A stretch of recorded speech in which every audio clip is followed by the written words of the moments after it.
একজন অস্ট্রেলিয়ান হয়েও বাংলাদেশের জয়ে গর্বিত তিনি। বলছিলাম অস্ট্রেলিয়ার অভিজ্ঞ ওপেনার উসমান খাজার কথা। 2026 সালের জানুয়ারিতে আন্তর্জাতিক ক্রিকেট থেকে অবসরের ঘোষণা দিয়েছিলেন ওসমান খাজা।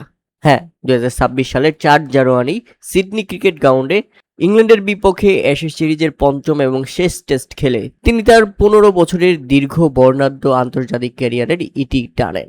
39 বছর বয়সে তার শেষ টেস্টে নামার আগে 87টি টেস্ট ম্যাচ খেলার অভিজ্ঞতা আছে তার। আন্তর্জাতিক টেস্ট ক্রিকেটে তিনি 16টি সেঞ্চুরি করেছেন, 6,206 রান করেছেন। তিনি অস্ট্রেলিয়ার প্রথম মুসলিম টেস্ট ক্রিকেটার হিসেবে 2011 সালে সিডনিতেই অভিষেক করেছিলেন এবং কাকতালীয়ভাবে তিনি সিডনি টেস্ট থেকেই নিজের বিদায় নিয়েছেন। তবে এবার যখন অস্ট্রেলিয়ার মাটিতে স্বাগতিকদের বিপক্ষে বাংলাদেশের ঐতিহাসিক টেস্ট জয়ের এই মুহূর্ত, সেটা রীতিমতো মুগ্ধ করেছে অস্ট্রেলিয়ার সাবেক তারকা উসমান খাজাকে।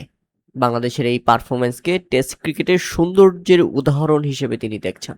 নিজের সামাজিক যোগাযোগ মাধ্যম ফেসবুকে তিনি লিখেছেন, বাংলাদেশকে অভিনন্দন, কি অসাধারণ জয়। টেস্ট ক্রিকেট আসলে এমনই হওয়া উচিত, আর এ কারণেই বাংলাদেশ টেস্ট খেলার যোগ্য একটি দেশ। অনেক সম্মান, হিউজ রেসপেক্ট। প্রিয় দর্শক, আমরা সবাই জানি অস্ট্রেলিয়ার বিপক্ষে তাদের ঘরের মাঠে বাংলাদেশ 9 উইকেটের বড় জয় তুলে নিয়েছে।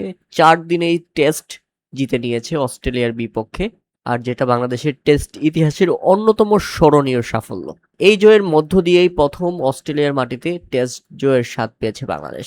অস্ট্রেলিয়ায় বাংলাদেশের এই ঐতিহাসিক জয়ে দেশের ক্রিকেট প্রেমীদের প্রশংসার পাশাপাশি প্রশংসা করেছেন এবি ডিভিলিয়ার্স, ভারতের কিংবদন্তি ক্রিকেট বিশ্লেষক থেকে শুরু করে ক্রিকেটাররা পর্যন্ত, পাকিস্তানের ক্রিকেট বিশ্লেষক থেকে শুরু করে তাদের ক্রিকেটাররা পর্যন্ত, ইংল্যান্ডের ক্রিকেট বিশ্লেষক থেকে শুরু করে ইংল্যান্ডের ক্রিকেটাররা পর্যন্ত, এবং অস্ট্রেলিয়ার ক্রিকেট বিশ্লেষকরা থেকে শুরু করে তাদের ক্রিকেটাররা পর্যন্ত সবাই প্রশংসা করেছেন বাংলাদেশে।